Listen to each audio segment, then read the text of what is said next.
Hello, my absolutely brilliant and beautiful astrology soulmates, and welcome to your weekly horoscope video for the week of June 30th, going all the way until the 6th of July. So, officially bringing us into month 7 of the year, which is really wild that we are already there. And coming into July, we are coming in with the sky just full of revelations. We've got some resets, we've got some invitations, we've got some recalibration. There's a lot to process, there's a lot to think about, especially in how we relate and we're moving through the world. So, if you are new here, it's really nice to have you. I'm Stormie Grace. I'm an evolutionary and a humanistic astrologer. And if you want to know more about that, you can check out my video I have on what that means at the end of this video. If you are coming back, it's brilliant to be with you once again. Now, for everybody, there will be timestamps in the description box at the end of this live in case you want to go to particular days.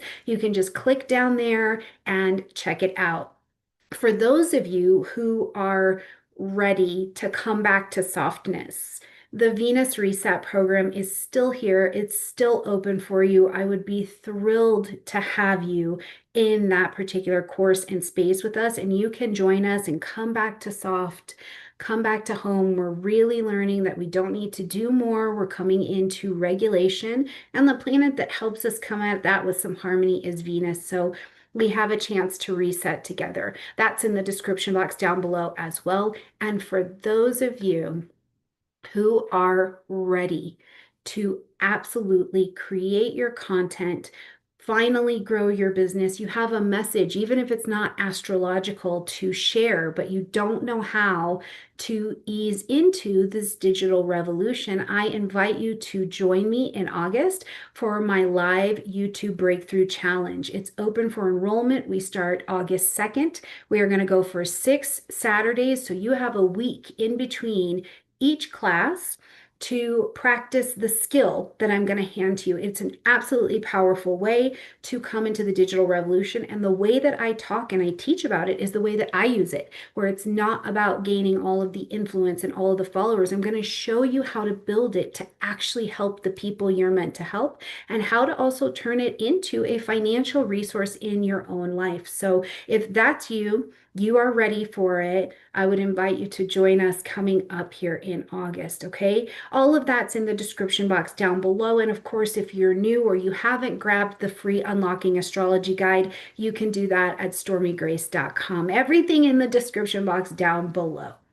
All right, so buzz and stir is kind of the energy that we've got going for this week. Now, first and foremost, some of the events that we're going to see is that we are having this official initiation into the Mercury retrograde story and cycle that we're going to be experiencing as Mercury is going to take this retrograde in Leo, because we've seen that Mercury is going to officially enter into that pre-retrograde shadow time here in Leo, which means, first of all, that this is the full arc. You know, when we talk about a retrograde cycle, particularly in the personal planets, because we feel them more, they're closer to us, we need to consider the whole arcing story of their travel. And this with Mercury retrograde, of course, it's going to be the communication things, it's going to be tech issues and all of these things that we know about. But I think that it's more than that as we begin to consider how this is showing up in our individual charts, because Mercury is traveling through Leo. So this is going to be about, how do we express ourselves? How do we shine? How do we lead? How do we use our voices with integrity, with some kind of presence? How do we share our purpose, right? And our purpose is what happens to other people when we do what we do, right? So we'll be evaluating all of that, and that story begins right as we're coming into this week. Now, we're also going to see that we have a first quarter moon, which will be a part of our cycle of seeing where we're actually taking some action in the Libra areas of our chart. Now, it invites a little bit of action through tension, but we can work with that. We are also going to have one of the things that I think is the most important to get our heads and our hearts around this week is an incredibly long void of course moon period. So if you are not yet used to experiencing a void of course moon, or you're not used to experiencing a really long extended one, this is going to be something to be paying attention to, because what happens under this energy when the void of course is particularly long, it can be deceptive, right? First of all, it feels like nothing's really moving. Things feel a bit foggy. The energy is flat because the moon's not making any connections. And for many, many people, it can be triggering. It can be destabilizing. It can shoot your anxiety up because you're reaching for something to kind of reflect a light back to you. You're looking for a connection and you're not able to just kind of make it happen like you can when the moon is in connection with another energy. So I'm going to just remind you here now that that's going to be coming from Wednesday to Friday. It's a long time for us, and that's not all that's happening, but it's actually going to be a time that I think if we regard it as more of a like sacred liminal space, you rest, you reflect, you let something rise from within you that's maybe been unspoken for some time. You get ahead of the head game that may tell you you're doing it wrong, you're not enough, you're behind, that you can take that as a slowdown instead of a misstep.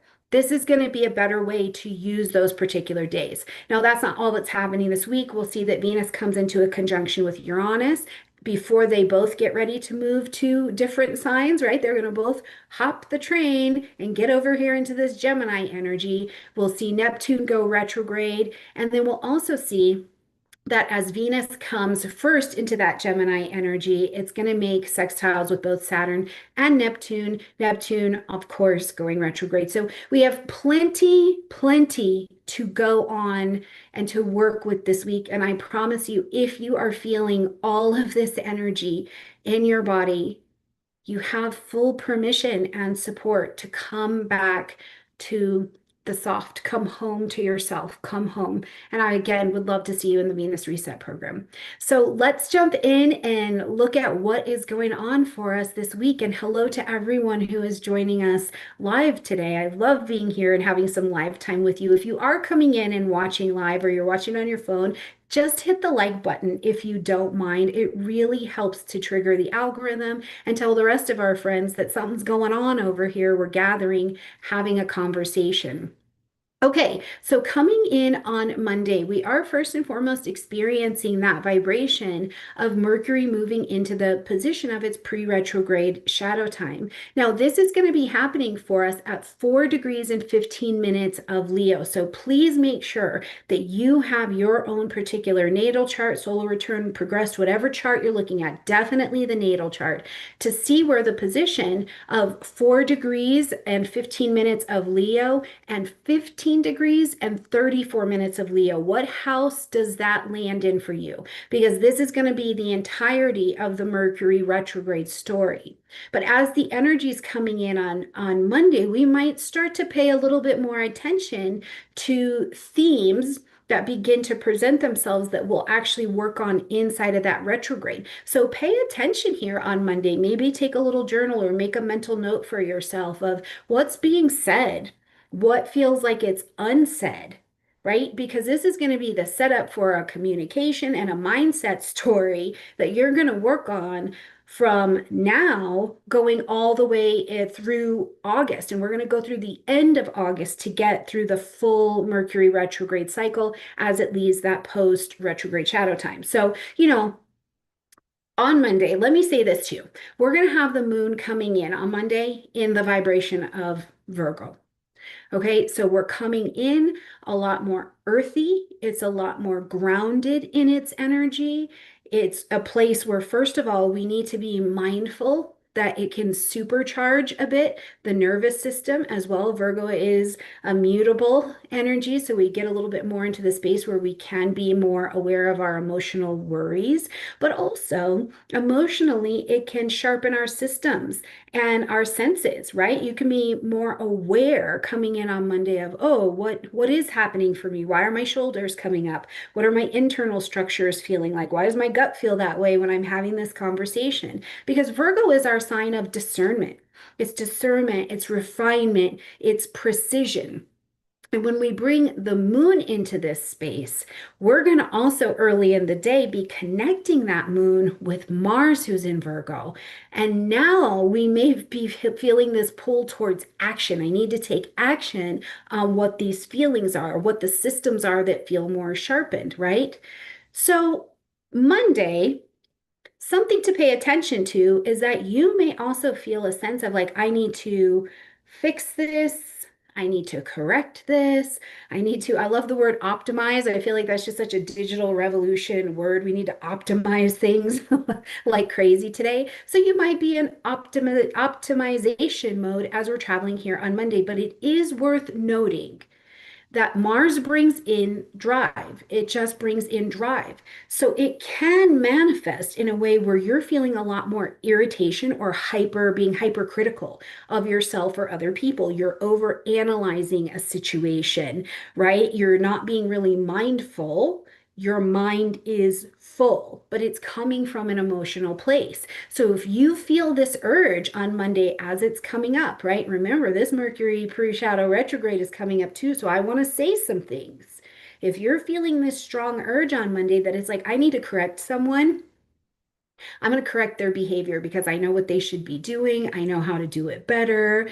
You're over analyzing a situation to fix it, right? Eee.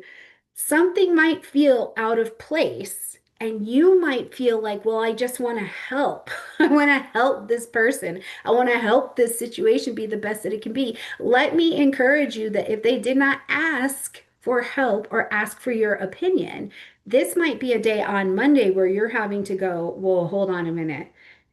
Was I asked? Did anybody ask me for help? Listen, I'm a Virgo rising.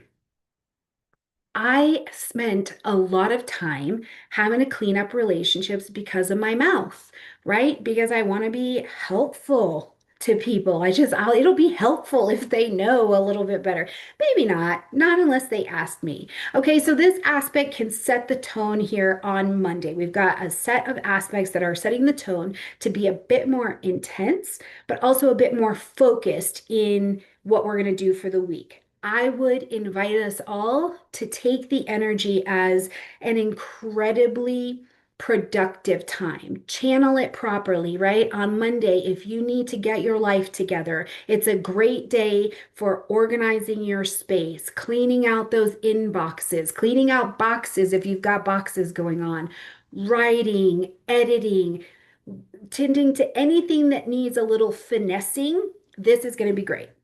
Last thing I want to say about Monday is that because Virgo demands so much attention to the small details, it can actually be something really delicious where there's like purity and humility in the small daily works that you're taking on.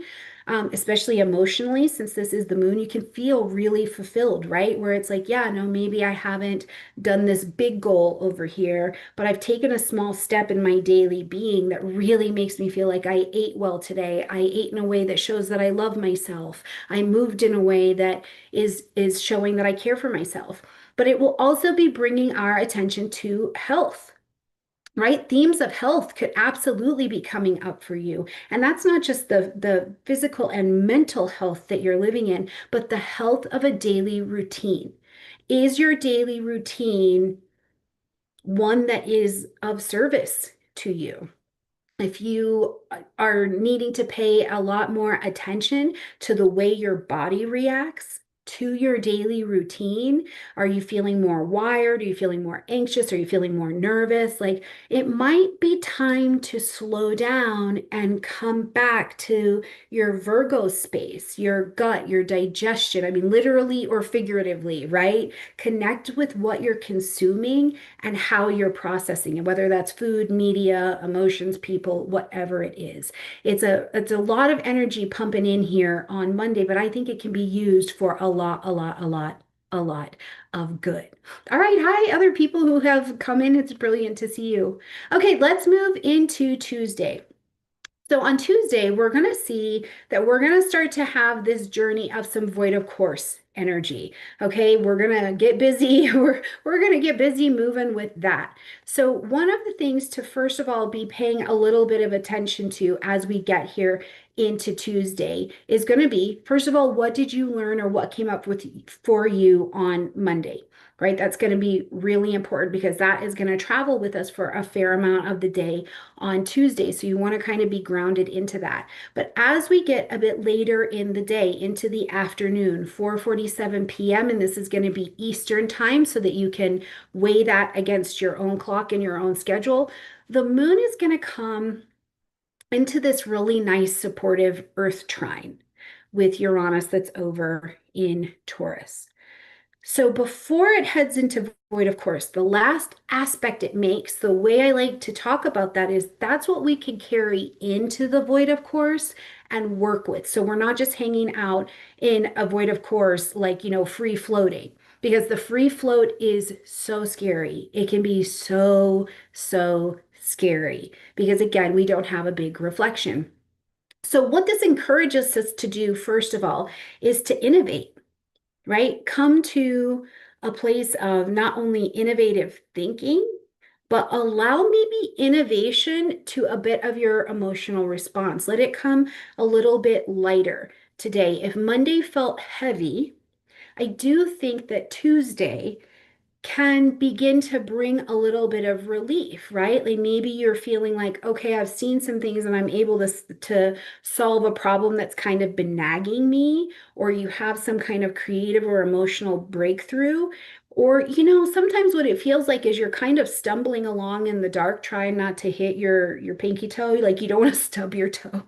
You know what I mean? But in that moving around, you're able to actually find a bit of solution. But the number one thing is likely that you will be much more slowed down.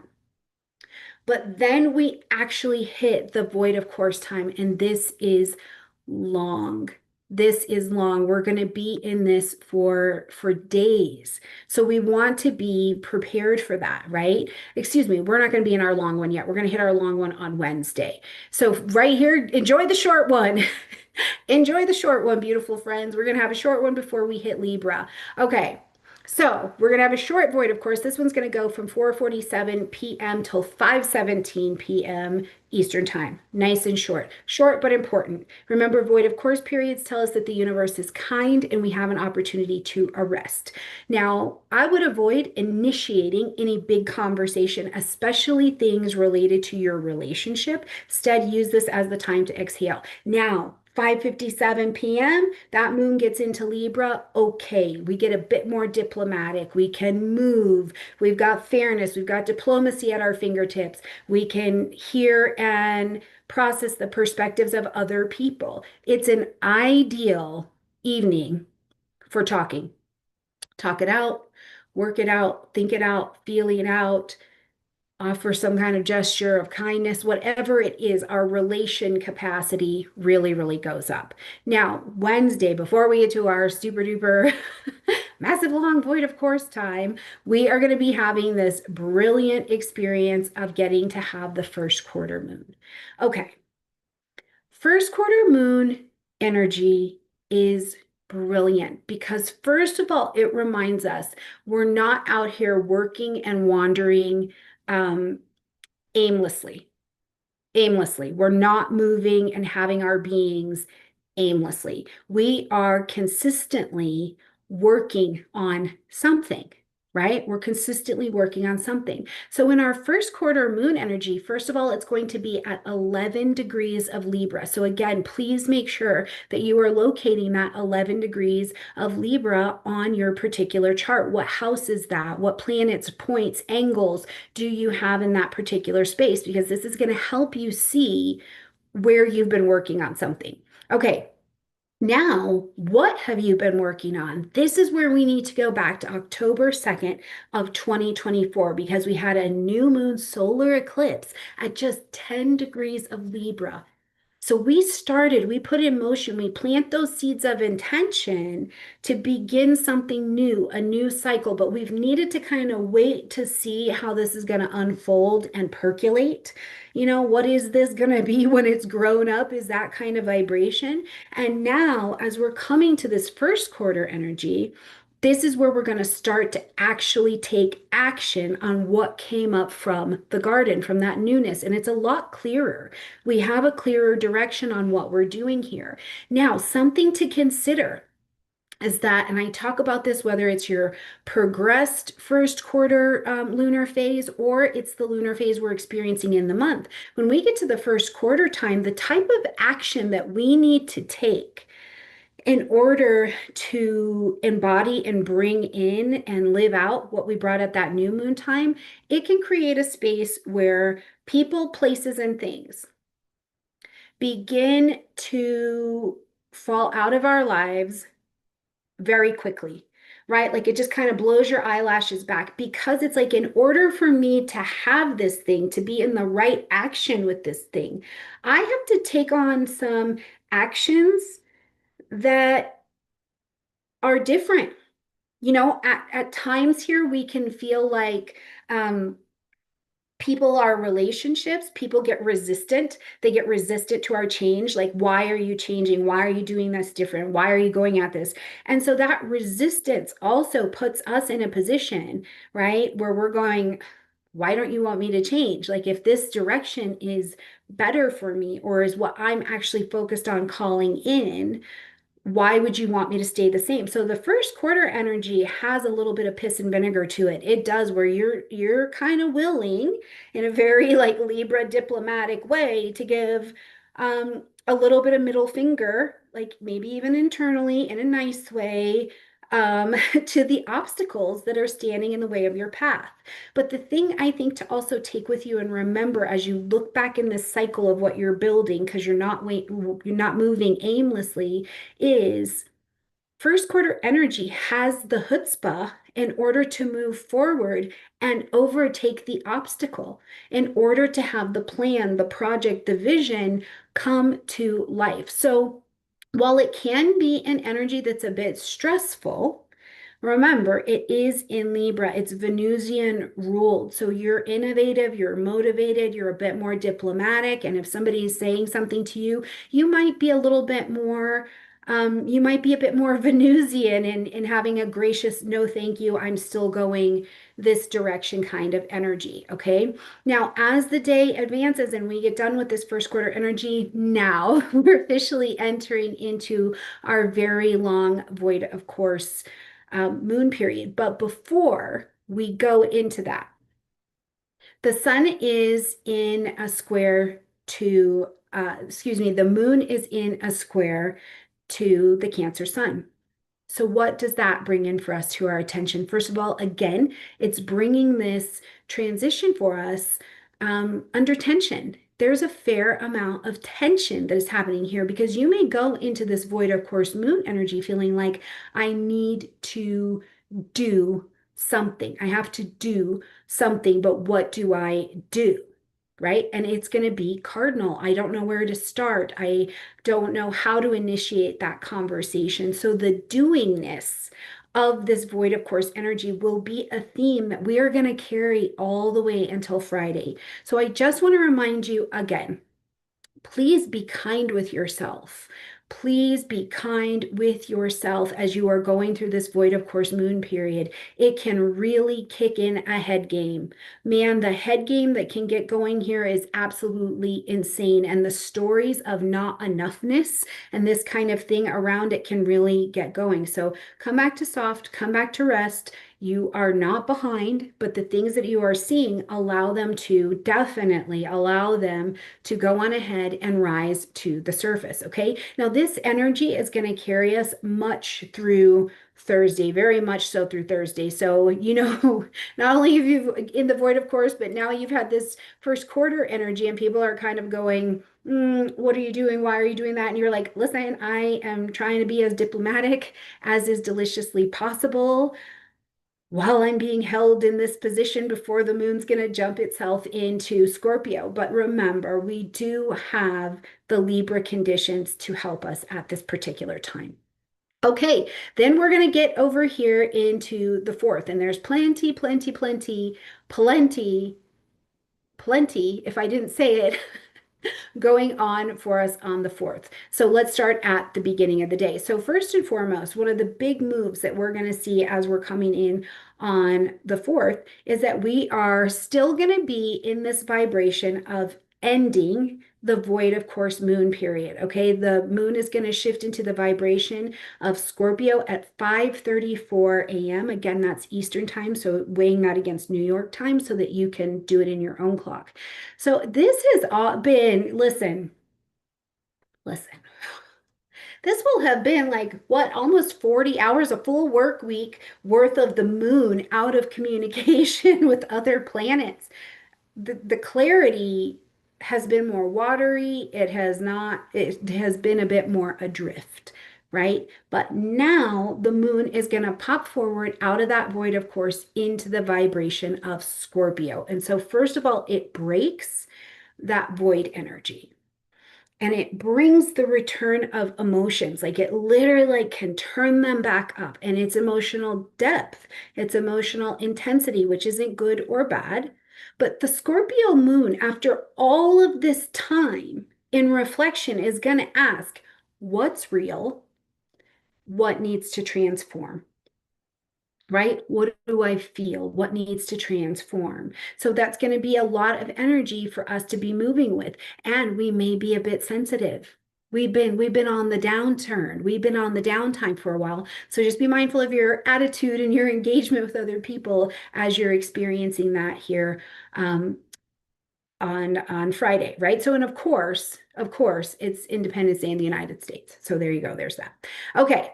When we also are here on Friday, we're going to see that Venus is going to have this last connection with Uranus in Taurus, Venus being the ruling planet of Uranus in Taurus.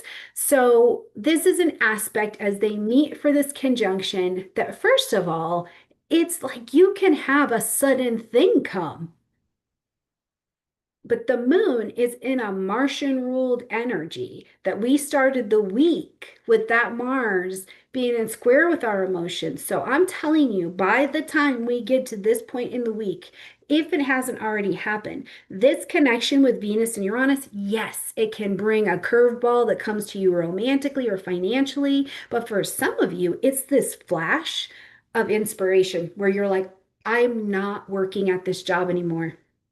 I am not staying in this relationship anymore. And it can feel like it comes out of nowhere, but it really doesn't necessarily. And I would invite you, depending on your life and your situation, right? If you're in a position to let go of the things that you need to let go of, do it. But also, just because we need to end a relationship of any variety doesn't mean we need to end the relationship. It means we need to end how we've been engaging or valuing that particular relationship. And that can be an innovative place to allow it to start fresh, anew, especially since Venus and Uranus are getting ready to move forward into Gemini. We can get a whole new set of ideas around this, right?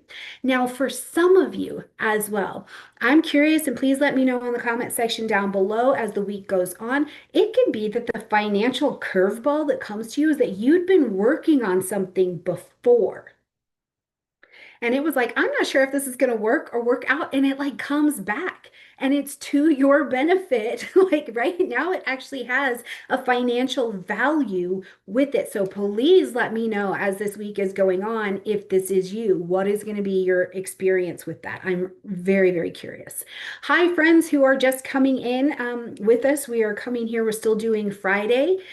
Please make sure that you hit that like button if you are getting some value from this video. It lets the algorithm know that we're here and it lets the rest of our friends thrive with us on the channel.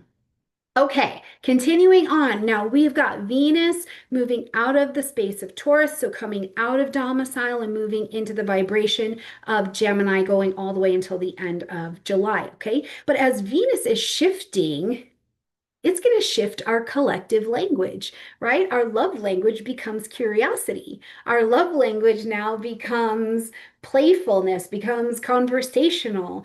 Our value is in what do you think? What do you know? We value that. And I really love that. It invites a lightness. Gemini is not always taking us to the depths of hell and back, right? We can be a little bit more light in our relationships. We can have a little bit lighter thinking, a little bit more soothing thinking about our values, our romance, our finance, our self-worth. So it's a brilliant transit, I think, for us to get to experience. And Venus is again going to get sweet here just on Sunday with both Saturn and Neptune. So we'll talk about that in a minute.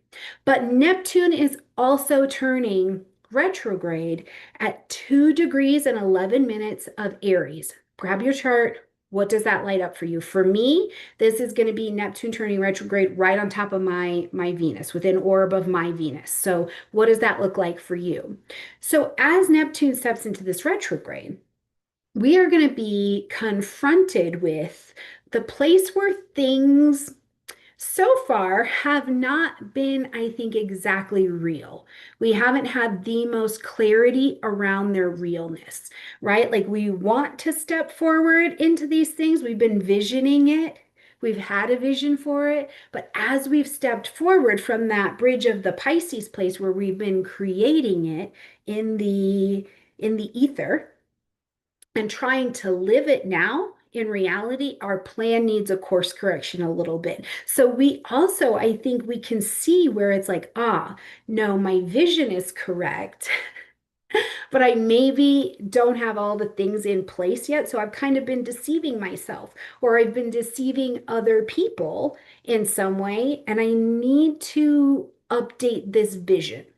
I need to update Aries, the identity around this, right? Like in order for me to hold and receive and contain and take action on this, I'm still becoming the person or the vibration that can hold this dream in this capacity. So, as we're experiencing it today, this energy, the whole day, I think we can expect to feel our emotions and our energy a bit on a churn, but it's insight. There's a lot of insight happening in this vibration. Now, just for clarity as well, and you'll get a separate video on this, but Neptune is taking its retrograde between 2 degrees of Aries and 29 degrees of Pisces. So we're going to have a fair bit, ooh, not fair a bit. We're going to have a fair bit to be considering as we're looking at the bridge between those two particular signs. I'm curious, just let me know in the comment section down below, but where is the retrograde happening at that 2 degrees of Aries in your particular chart? So let me know that. Okay, we're going to see that energy is going to carry us on out through Saturday. And then as we're coming into Sunday is when we're going to see our next bigger shift of connection of energy. Venus now in Gemini is going to, throughout the day, come into 2 delicious and supportive sextiles today. And the sextiles are where there's a pocket of opportunity, right? The opportunity is there. It maybe comes a little bit more easily, but we intelligently are taking action on it. That's the piece I like about a sextile, right? We're intelligently taking action on it. So the sextile to both Saturn and Neptune, respectively, both being in Aries at this particular point, these aspects throughout the day are going to offer us the sweetness of structure, Saturn, but the structure for healing ourselves into the next consciousness and into the next connections, right? So it's like you may be finding, like I said, you're like, I've had this vision over here, but I'm not quite that identity that can hold it yet, but I'm becoming. And so here we start to find practical ways, soothing ways, ways that are easier on our nervous system, Venus, to be practical and ground our dreams and our visions. Okay, it's not all of this. What is the action I can take today, right? I can build better relationships. I can Neptune's retrograde now. I can revisit a creative project or a creative vision, and I can come at it with Saturn's not direct, more maturity, and Venus softness, right? So it's a beautiful energy. It's a beautiful day, I think, on Sunday to create something meaningful that comes from a place that is soft and sacred to you. Write a love letter on Sunday. Write a love letter to you, write a love letter to your vision in the future. It's a great day for soft and sacred ritual. Is there something in your life that you're seeing on Sunday that's popping up and you're like, I'm feeling more prepared to set a solid boundary around that? And it's not a boundary that keeps me in or you out. It says, this is how I'm maturely ready to engage this next thing in my life. Now, remember, we are still emotionally, as this is all going down, we are still emotionally under the Scorpio moon. So we are acting and moving today in those deeper waters. So I just, again, want to remind you or invite you to take your time with yourself and others because someone is transforming, and we may not be able to rush that. And over this next 5 months, we're getting ready to see Uranus will pop forward into Gemini, but then our outer planets are going to start their seasonal march into retrograde. So it's actually going to be a relooking of all things that we brought into 2025. So, give yourself a little bit of sweetness, a little bit of credit, and a little bit of ease. Pay attention to the themes and the conversations that are coming up for you this week, messages, dreams, depending on what house this is happening in for you. And if you don't know how to find what house this is happening in for you, I'll put a video at the end that shows you how to find the active transit in your chart, okay? All right, beautiful friends, check out the videos that I'm going to put at the end that will help you go to the next place that makes a lot of sense. I look forward to seeing you in the YouTube challenge coming up in August. Don't be afraid to come online. I'm going to show you how to do it. And also, I will see you in the soft sweetness of the Venus Reset program. All right, my absolutely beautiful friends, thank you for joining me live today. I love you all an absolute ton, and I will see you next time. Bye, everybody.